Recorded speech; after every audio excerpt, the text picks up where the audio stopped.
Hey, well, they asked me to be on here, goat management at Ohio State University. I'm sure everybody, I don't know how many attendees are on now, but there may be different ways to do things. This is just in a nutshell how we run our operation. Like Brady said, if you do have comments, we can put those in the chat. You can ask during or ask after, whatever helps the best. So in Worcester, Ohio, we run about 50 to 75 fall lambing ewes. They lay them in October, September through October. We do have then we kid out our goats in the winter, December through February, and then we lay them out about 150 to 175 ewes in the spring, meaning April and May. So we try to, these are just a slide of some Bordeaux kids on pasture. We try to manage the goats the same as we would our sheep in kind of a forage-based pasture system. Concerns that we have or things that we have to deal with sometimes are parasites, supplementing with mineral, and then supplementation of nutrition or feed supplements as needed. I put this on here just to kind of share because I saw it was kind of funny. It says, if you have no trouble, buy a goat. Some of it's true, some not true. It is a good way to look at things, but challenges we have had with them are feet, respiratory problems in kids, reproduction traits sometimes that they're hard to get bred. Some of that could be that we're kidding them kind of or trying to get them bred when in the summer months when we do have some heat, and then udders, teat placement, udder teat placement. So those are some things that are challenges. I moved right in. I was going to put this at the end, but this is a video or a picture of a goat that we had sold, and the young man bought it and it died. So we had a necropsy done. And like I said, we have had some trouble with goat kids. And if you didn't post them or didn't do a necropsy, you really wouldn't know. But this is a good set of lungs that you do see a little bit of damage there on the right side at the bottom where there's some discoloration, but that is a good, healthy set of lungs. The color looks good. So they kind of ruled that out, that it was any trouble with pneumonia. But we did find Clostridium. If you look at the small intestine, how this color down here is kind of pale and small compared to, they called it angry, infected angry, but it's also a lot of feed, enterotoxemia. There was a lot of inflammation in there. So probably the diagnosis is overeating. So it was good for us to be able to find out what happened. That was a kid that we'd sold for a 4-H project. We had it for 30, 40 days, got it to the owner, and then they had it die about 3 or 4 days after they had it. So looked like he may have got a little too much in the system. And then this was a necropsy report. Pretty much it gets a little bit in depth, multiple loops of dilated bowel. But they talked about the lungs, looked pretty good, but the rumen and abomasum contained an abundance of feed, and the goat was in good body condition. So just a way that we kind of got to look at things, and this is a good way to do a kind of an exam that we could determine what was wrong with that goat. And for reference, he had we give our does a shot of CD&T before they kid, about 30 days before. But then that kid had already had 2 shots of CD&T at about 3 or 4 weeks and about 6, 7 weeks. So he'd been treated twice for it. Breeding, if we go into, we try to breed from July to September. We do use cedars some to get them to come into estrus. We do natural matings. We do breeding soundness exams on our bucks. And we are going to dabble in some artificial insemination, and we do use vasectomized teaser rams. These are some like Nigerian dwarf bucks that we had vasectomized, and we'll turn those in about 30 days before we want to start breeding. So we kind of get those does cycling and let them know that it's time to get it in gear. So this is just a buck that we have in a pen in the barn, being we're breeding in July or early August, end of June. We can keep them where we keep them to some, we can let them out at nighttime to breed, so we can keep the bucks separated so they don't work themselves up too much in the heat. because we are asking them. It's not that we're pushing them too hard, but when we synchronize multiple does, or we try to synchronize them where we'll only have 2 or 3 to breed, say in the morning, or 2 or 3 at night, so that way they can get all those does covered when they need to. So artificial insemination is one. We went over to a breeder in Western Ohio, and we helped one day last year with some artificial insemination, but this just shows surgery preparation, where they shave a patch on the abdomen, on the belly of the goat, on the doe. They have had cedars in, they've had them pulled. We give them PG 600, run them with teaser rams to make sure they do have a standing estrus. And then they clean this area, and then they actually go laparoscopic and inject the semen right into the uterine horns. So we do pregnancy detection using ultrasound, usually 45 to 70 days of gestation. And we can also pull blood for pregnancy if need be. So this is just a picture of some of the students in one of the small production courses that we're doing some ultrasound work. When we go into kidding, we do lamb or kid inside in a barn. We have drop pens like this, and we do use cameras. The COVID thing kind of brought that on because we weren't allowed to to go into the facility as much. So we were able to get some cameras installed, and they were just something we ordered pretty reasonable. They're only $250 off of Amazon. So it was a good purchase, and they have saved us a lot of them, because if it gets cold on some bad nights, we can tell what they're doing, and we can check those from home. And they do have sound on them. You can zoom in, but this is an ideal situation. They're over in the corner by themselves. They're up, they're clean, they're trying to nurse. And if you get them all to do that, you've got a good start. So we do have a room that is insulated that we try to keep at about 50 degrees. And then we put buckets of water. We keep hay in front of the does, but we'll put them in there for maybe 2-3 days. It just depends upon how fast the pace is that we have to kind of hustle them out. We have had them where, like our sheep, when we're doing it, they'll have to go in and out within, it may be 2 or 3 hours. They'll get them dry, get some colostrum in them, and get them on down the road, and we'll put them back out into the elements. But we try to plan ahead, and if it's real cold, we'll try to keep them in. As long as they're dry and we can get them warmed up, they sustain quite well. Not quite an ideal situation, but remember this doe, remember these kids. Quads, we did have a set of quads, and we had a set of quads this year. We like them to be good mothers. We like them to be good milkers. Twins are ideal. We do creep feed, and we wean the kids between 60 and 75 days. This is a pretty good doe. That's number 19043. And remember her. Some students, we take body weights, birth weights when these kids are born.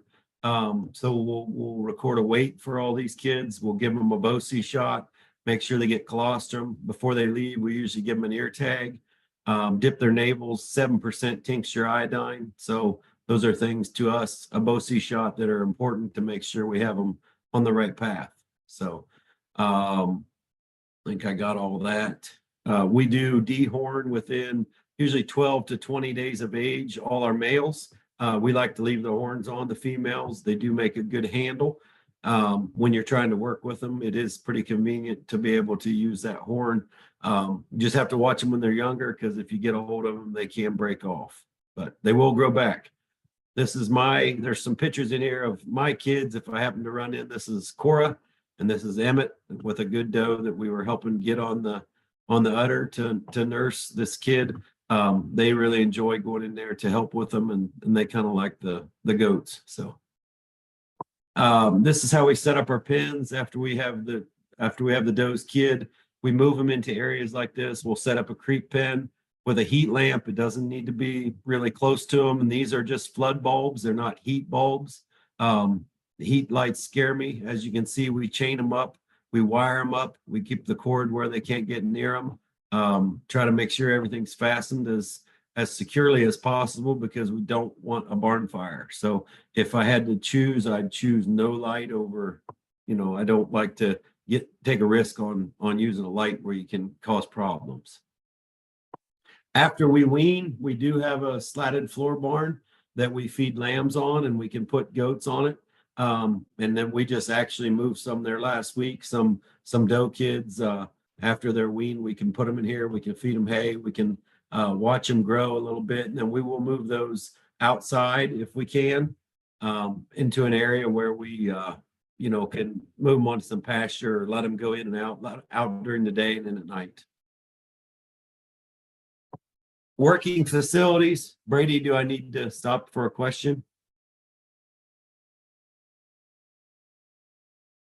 No, you're good. We'll get it here after you're done here. Okay. Working facilities. We use the same facility that we would use for the sheep. These are sideboards on these catch 'em panels, and they are as narrow as they can get on the bottom. But the goats will double up sometime if they're younger. Some of the bigger does fit in here fine, but you do have to put these sideboards up because some of them will jump. So we will work goats through this facility to give shots, to put on, pour on for mites or ticks or lice or flies, fly control. So we do have a poly tub that we can run sheep through a foot bath if we need to. And when I talked earlier about foot problems, we haven't had much trouble. We really haven't any trouble with any foot rot. We do get some abscesses sometimes. But one of the big things with the goats that we've seen is just some of them, they grow kind of crazy. They get kind of deformed. And I do think that is, it can be related to like overeating a little bit, where they kind of founder. But some of it, I do see some genetic strains there that some are more prone to do it than others. This is just another view of our working chute. We can sort 1, 2, 3, 4, 5 different ways out of this chute. We can sort back here in the alleyway. This is a Tapari. We do not have our goats rigged up with EID tags, but that is something we could do. That thing is an automatic reader, so it will read ear tags and it will record weights as they pass through. And you can do that all automatically if you want to track some weights or keep track of some things like that.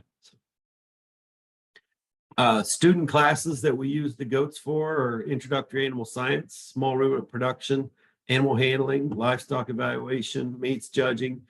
We also provide for research at OERDC, mainly with the sheep, but in addition to that, we provide goats for classes on the Worcester campus at ATI and the Columbus campus within the animal science department. So some of these next slides are just students doing things. We have them do hoof trimming. We've had them pull blood. We've had them do FAMACHA scoring. We've pregnancy detection. Anything that we do throughout the year in terms of production, we've let those students have that same opportunity, and we try to let them get as much hands-on experience as we can. This one's just kind of funny. Today's farm lesson: do not stick your precious opposable thumbs between the jaws of an animal that eats tree limbs like candy. Exhibit B is a goat, or Exhibit A. Exhibit B is the front teeth of the goat. Exhibit C, back teeth of the goat. Now, this is a bit dramatized, but common sense isn't so common anymore. And we did send some sheep down to the College of Veterinary Medicine. And some of these students, there was a couple students last year that stuck their thumb in a sheep's mouth to flip them over when handling, and the sheep bit down on them, which they put their finger where they shouldn't have. So because of this, and because they had a bite incidence within the College of Veterinary Medicine, they have to file with the Department of Health. So we had to monitor these sheep for 30 days for rabies. Now, don't run from this thinking that your sheep are going to give you rabies, but because that is highly, highly unlikely. I think they have had it in maybe one cow and one horse, in a very long time. But this was just something that I threw in there that I thought was kind of funny to what that situation was. More students working with goats, trimming feet. In the pen, we usually just hold those does because the bigger does are kind of hard to handle, and it gives them more experience to hang on to one and work with them trimming feet or whatever they're doing. So livestock evaluation, judging teams, looking at goat classes for preparation for contests. Goats have gotten popular in the judging deal. You see a lot of them at the fairs for youth projects, and And we put together several goat classes that we provide throughout the year. This was a 4-H group that actually came to visit out of I think West Virginia or North Carolina. There was a group that came. Some students wanted some goat classes, so we sorted them some goat classes, and they get some experience with livestock evaluation. And our at ATI, the livestock evaluation instructor is Seth Ebert, and he was hosting that group that day. So we have a good relationship working with them. We use them for 4-H and FFA judging contests. We provide for the state 4-H judging contest, which was that's during the Ohio State Fair, the state FFA judging contest, which is that was just a couple weeks ago, end of March. There's some summer camps that we've provided for, and then teaching and extension and activities and for recruitment, the people that the students that come here. If we can expose ourselves that we see them, that they see our goats, that's something that we can do. This was a bottle kid. My daughter Cora is right back there, that we took into her preschool that the kids got to see in Worcester. So students preparing some goats that work here, just getting some ready for a judging contest, doing some clipping on them, making some market classes and some breeding doe classes that we were using. We do sell goats. We have an annual online sale. We just had one a couple weeks ago, and then we take goats to a live auction. We took to some over here in Worcester, Ohio. It is a recruitment of students to our program. If we can get out and get seen in public, and our goal is to kind of make county fair goat winners. If we could win a county fair or place at a county fair, we think that's good. We're not out to win state fairs or Louisville. If that happens, that's great. But we just try to raise goats that we can compete with.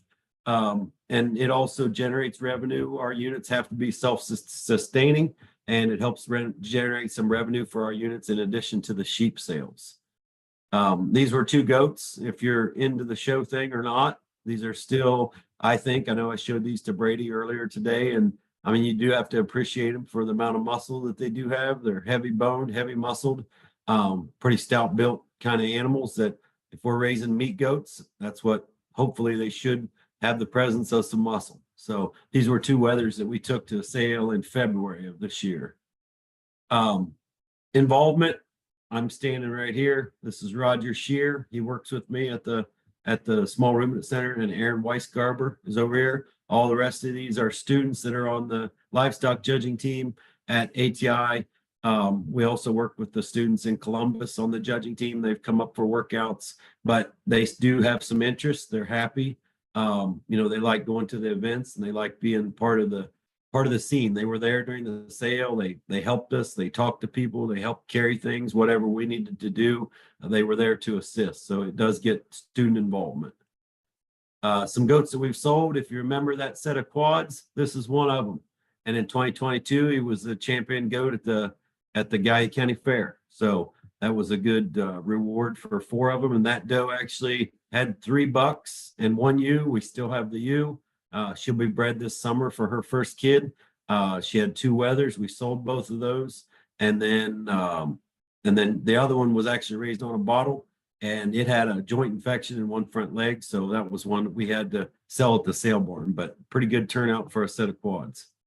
Another goat that we sold a few years ago that went on and went to Ohio, showed for a while, went to Louisville, was shown there, and then ended up going out to California and was reserve or champion at a show there. And they got a lot of miles out of that goat to show. So, and then sometimes they don't all go through the sale. There's some extras. This happened to be an extra goat that was last year shown at the Wayne County Fair, and it was by a local family here in Wayne County, and was reserve overall in the Wayne County Born and Raised Goat Show, so market goat show. Our online sales, this was what we sold them. Our average is $14.94 in 2023.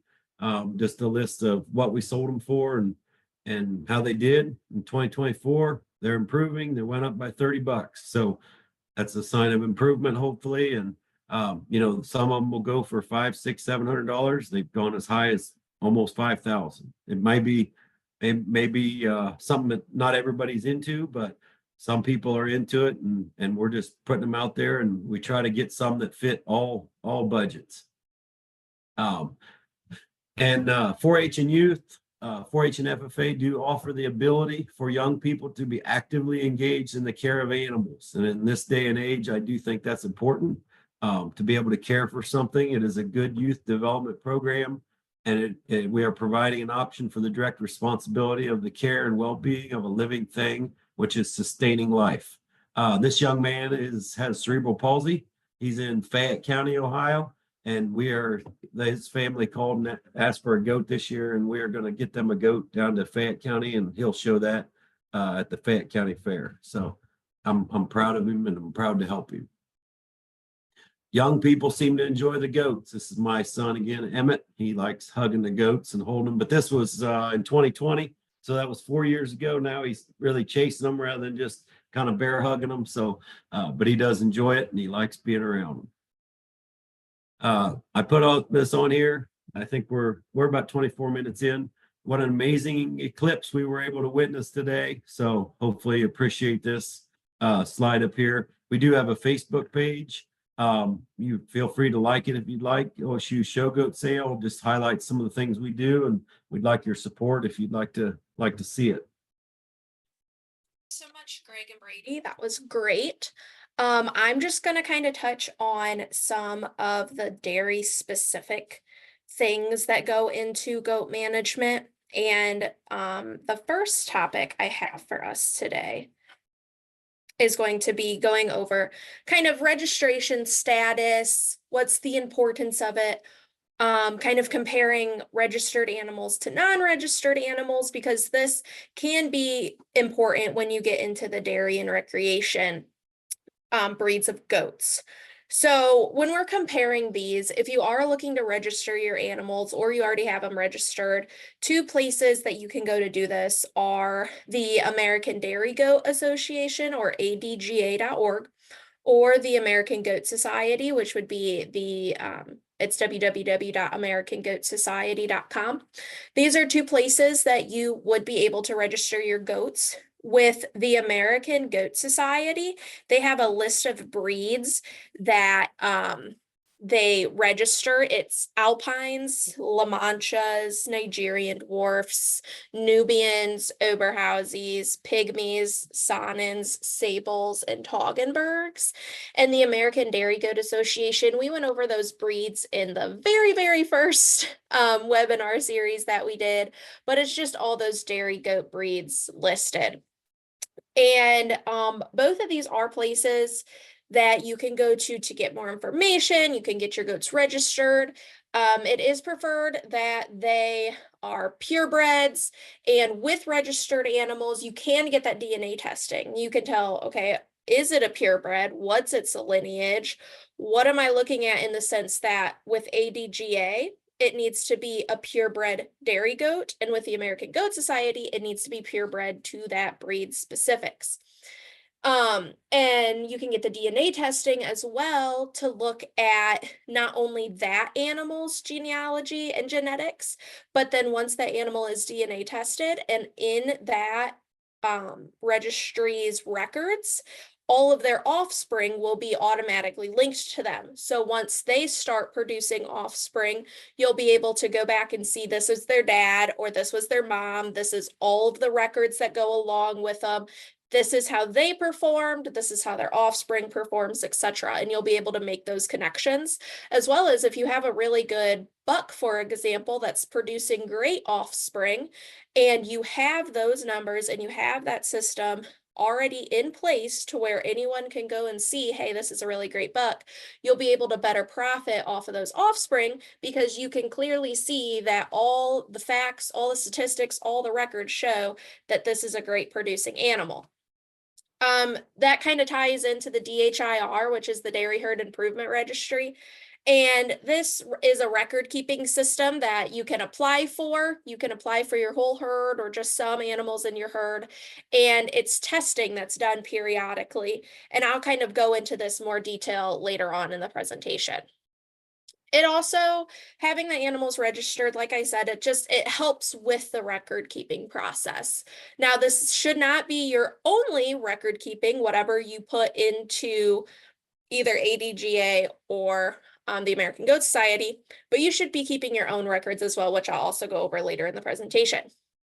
Having a registered animal, you can also enroll in performance programs. You can show at various shows around the state or the nation. And you can enroll in certain contests, for example, a milking contest, and have the option to possibly win some prizes there.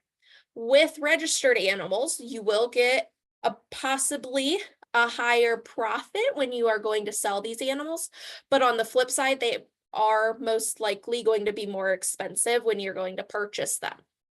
With an unregistered animal, you might not be able to sell them for as much as you would a registered animal, but on the flip side, they are going to be less expensive when you go to purchase them. You're not guaranteed purebred because they're most likely not going to have those DNA tests. They're not going to have that record keeping system that comes along with a registered animal. Oftentimes, especially in the dairy world, people are going to be like, yeah, I had their grandparents on farm, I can trace their lineage all the way back, or I have proof that this is their lineage, etc.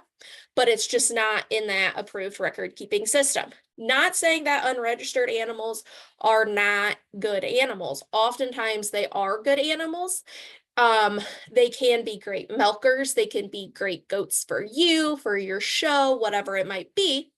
But with the registered animals, you are going to have some of these added benefits that you might not see with unregistered animals. So now I'm going to get into the dairy herd improvement for the registry, which is the DHIR, and you can find more information about the DHIR, or if you are looking to enroll into it or just want to read more about it, look at its numbers, things like that, you can visit it at adga.org and just search for the DHIR. So, like I said, the DHIR is a record keeping system, and it can allow comparisons between herds, between your own herd, different animals in your herd. You can also use it to see, hey, I'm thinking about buying some animals. I want to go through and look at some statistics with specific lineages or with specific herds or animals in general. It can also help increase the worth of that animal. You'll be able to specifically see what is that animal's milking ability, what is that animal's siring ability, what is the lineage for this animal's milking and siring abilities, and you'll be able to track it a little better. As well as it's in a system where you can compare it to other herds. Is what your herd doing up to average, above average, below average from what other herds are doing in Ohio and in America? There's official testing that goes along with this. You can go to adga.org to the DHIR to find a list of certified testers in your area, and they will come and do different tests on your animals depending on what you are looking to get out of the DHIR. You don't have to include every single thing that they offer. There are kind of levels of how much information you want to include. Since it is a dairy herd improvement, most of those records are going to be milking based. And with the DHIR, if you do enroll in their programs, you're able to get basically their letters on a pedigree. But these letters are going to show that this is a really good milker. This, their lineage shows that they're going to have better production, etc. And you'll be able to market those animals as such, and then possibly profit off of them a little better. And it can also help with just your own herd management. Maybe you're not necessarily looking to buy other animals and looking at other animals' genetics, but it can help you look at your own herd and look within it and see what's working, see what's not working, see what might need to be changed, whether it's your feeding, your breeding, or your production. And then we're going to kind of get into some record keeping here. DHIR, like I said, it's an option for record keeping, but just record keeping in general is extremely important. Being able to know whether you're registered or unregistered, being able to know who are the parents of this doe that I have here on my property? Who are its parents, or where did I buy her from? How much milk is she getting me on average? On average, is she having twins? Is she having triplets? Is she just having singles? Is she cycling once a year? Does she have a breeding percentage? Does she lose some offspring? Is she a really good mother? Is she not a good mother? All of these things that you need to know to try to help increase production and efficiency on in your own herd and in your production. So record keeping, knowing all of these different things, it might not seem like it at first, but it is going to help you increase your profits. This can either be by being able to market your animals a certain way. So if you go to sell a doe and she's giving you 3 gallons a day, and you're milking 3 times a day or 2 times a day, and she's giving you only a quart. These are some things that when you're selling your animals, hey, this doe of mine, she's producing a lot of milk. She's a great mother. She always has twins. Her cycle is typically in August. That's when we breed her, all these different things to help the seller say, hey, this is the animal that I want. And it can also help you set the prices, not only for that specific animal, but maybe you're going to sell its byproducts. Maybe you're going to sell its offspring. Maybe you're going to sell it. Knowing all of these things, keeping records is going to be very important when you're trying to set those prices, as well as having records from what you've done in the past, what you've sold them in the past, looking at the current market, seeing how maybe you can set the prices now compared to previously, and also how much money are you putting into these animals? What did you buy this animal for? How much money are you spending on feed? How much money are you spending on equipment? How much is that goat worth to you if with feed and equipment and housing and everything that you're putting into a kid that you had, it was born on your farm and maybe you put $300 into it? Well, you don't want to sell it for $100 because then theoretically you're losing out on the sale. So knowing how much money you're putting into these animals can also help you set the prices when you go to sell them. And keeping records can also help you determine various other things like breeding stock. Let's say you have 10 does at home and you know that, hey, some of them sometimes give us girls, some of them sometimes give us twins, some of them, don't always give us kids, but you're just not really sure which doe is which. Well, in order to maximize your production, in order to maximize your profits and your efficiency, you're going to want to know, okay, which of these does are just year after year after year not giving us any kids? Which of these does are not producing adequate amounts of milk? Which of these does are producing adequate milk, are great mothers? Which do we need to keep? Which should we call? Are there any that we should sell? Maybe you're getting to the point in your herd where, okay, hey, let's look back at our genetics. We've been a closed herd for the last 10 years. Maybe we need to open it up a little bit, get some new blood and get some new genetics in here. Maybe what we're doing is great. So having those records to go back and look at all of that is going to be very important, as well as with your equipment and how much you're going to pay for things, how much you're going to charge for things. And if you get to the point where you're like, I want to take all of the money I make in the goats, anything I sell with their offspring, with their byproducts, anything that I'm selling with these goats, I want to be able to put right into them. So I'm not pulling anything out of my pocket. I want these goats to be efficient on their own. They're going to basically make their own money. Whatever I put into them, I'm going to get out of them. Well, having those records to know, what did you charge someone for a kid? What did you pay for a breeding stock? What did you pay for feed? Knowing those things are going to be able to help you be more efficient and productive as you're getting going in your career here. Also, for those youth livestock out there, record keeping is extremely important. I'm sure a lot of you already have your record books for the year.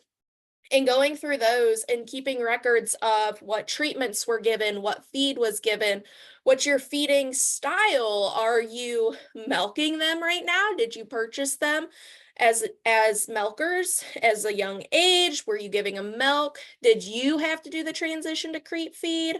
Or were they already weaned when you purchased them? You know, different things like that are going to be able to help you in the future, as well as with you youth kids, help you throughout your 4-H career with these animals. And kind of one of the last things I want to talk about here is milking facilities and equipment. And there's a couple different ways that you can go about milking goats. You know, typically when you think about cattle and you have a dairy farm, they're most likely going to have a parlor. Very few people are going to have a good dairy cattle farm and don't have some kind of parlor, or, you know, they're not probably going to be milking them by hand. But with goats, oftentimes, especially in Ohio, a lot of the goat farms and producers that we have, they might be milking them by hand. This picture here is a picture of a milking parlor. It's from Iowa State University Extension, and I just think it's a really good picture to kind of show everything that goes into having a milking parlor. And often people think, well, a milking parlor is just going to be like a cooler, sanitary area. I pull the goats in, hook their udders up, pull them out.